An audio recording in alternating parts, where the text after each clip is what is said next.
For centuries, a deliberate system of psychological control was engineered to sever a people from their memory, replacing ancient lineage with a narrative of subjugation. The one-drop rule declared that a single drop of African blood defined a person's entire racial categorization. Having no basis in biology, it was a calculated legal mechanism used to strip individuals of diverse heritage, categorizing them strictly to control movement and social standing. The overarching structures built on this rule, segregation, economic redlining, and historical erasure, operated with a highly efficient purpose. They separated communities, restricted access to resources, and buried any connection to a royal, divine origin. Recognizing these structural lies is the prerequisite for reclaiming your original identity. You cannot inhabit a space of true power while operating within the definitions of those who sought to erase you. The counter-narrative to that suppression has survived for millennia in ancient texts. Genesis states humanity was created in a single divine image, free of man-made hierarchies. Acts reinforces this, noting that from one individual, all nations were formed to inhabit the earth. Looking at this genetic mapping, modern science aligns directly with that ancient text. Human DNA traces backward through time, converging on a single maternal ancestor known as mitochondrial Eve. That point of convergence, the cradle of civilization, sits firmly in Africa.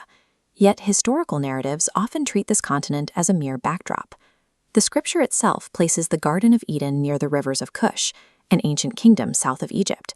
It explicitly notes that Moses married a Cushite or Ethiopian woman. When Jesus needed a physical refuge from political execution, he didn't flee to Europe. He found sanctuary directly on African soil, in Egypt. Africa is not a peripheral stage for world history. It is the geographic and genetic origin point of human existence. Connecting your personal DNA to that specific soil is the first step in reclaiming a sense of inherent, undeniable worth. Exposing a hidden history is vital, but passive inspiration quickly fades. Possessing knowledge without physically mobilizing to apply it is simply a more informed state of captivity. True reclamation starts with a targeted mental deprogramming, phase 1. It requires actively unlearning the historical distortions taught in standard curricula and deliberately educating the next generation through independent study, mentorship, and community libraries. There is a deep, proven precedent for this kind of intellectual independence. Look at the vibrant networks of the Harlem Renaissance, entire communities built on immense cultural pride, scholarly achievement, and absolute dignity. That mental independence must then convert into physical assets. Phase 2 demands an economic strategy, shifting from a targeted consumer demographic to a class of owners. It means purchasing real estate, funding investment cooperatives, and directing capital into community-owned banks. Economic sovereignty is the firewall against systemic control. True power does not come from protesting for a seat at someone else's table. It comes from owning the table, the chairs, and the building they sit inside. On a more localized level, the architecture of oppression specifically targeted the family unit. Fracturing households was a calculated tactic, utilized because a unified, stable family presents the most significant threat to outside control.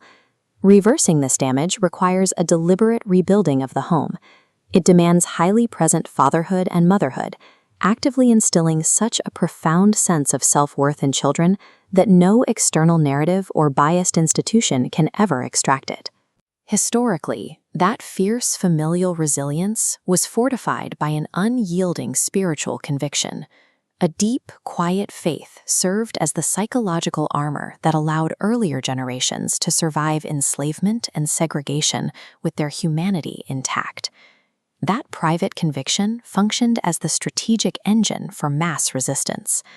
That ancient spiritual resolve mobilized hundreds of thousands to march in absolute physical defiance of state-sponsored violence. Organizers and figures like Dr. Martin Luther King Jr. wielded this profound moral authority, combining historical truth with unshakable faith to force actual legislative restructuring of society. The modern drive for equality operates on economic and social battlefields, but the engine is entirely spiritual. A united family, anchored in that deep historical faith, forms the only foundation solid enough to sustain the fight. Moral authority and spiritual conviction provide the will to survive, but only immovable institutions provide the means to thrive. This leads to the 100-Year Plan, a strategic blueprint for total self-sustaining sovereignty. Executing this timeline demands the construction of independent institutions. It requires funding self-sustaining educational academies, backing robust legal networks, and building commercial ecosystems that function completely independent of external validation. Protecting these institutions requires fiercely guarding the culture that surrounds them. By elevating modern visionaries and storytellers, directors, writers, and artists, the community ensures its authentic history is documented, preventing the narrative from ever being hijacked again. The immediate responsibility falls to those living right now.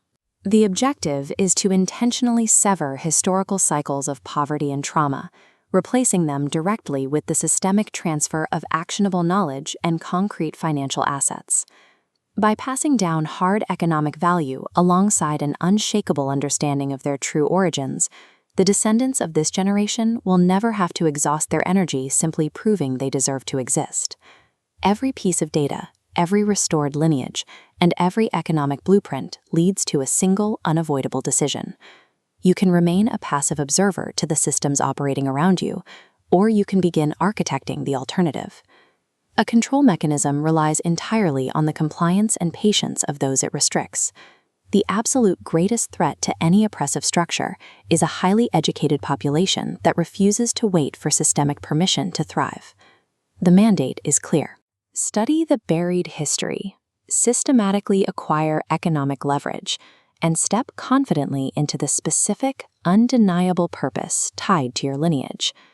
The reclamation of this legacy lives entirely within the choice you make the very moment the screen goes completely black.